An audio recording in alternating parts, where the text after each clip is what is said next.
নজর রাখবো পরবর্তী সংবাদে।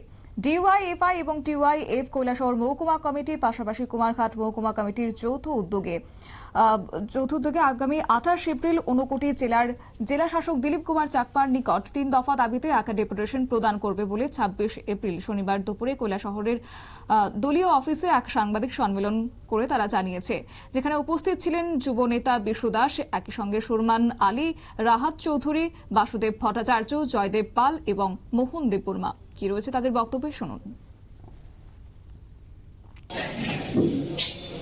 অভিনন্দন আপনাদের সবাইকে।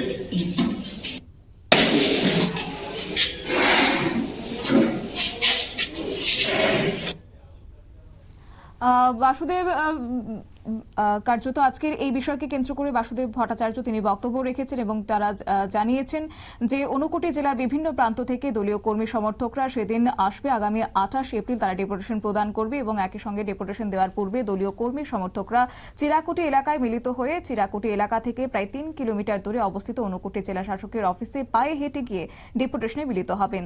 3 দফা দাবির সাথে কৈলাসহর এবং কুমারঘাটের স্থানীয় আরও 3 দফা দাবিও রাখা হয়েছে বলে জানিয়েছেন যুব নেতা বিশু দাস। নিয়ে নিচ্ছি ছোট্ট একটি বিজ্ঞাপন বিরতি, সঙ্গে থাকুন।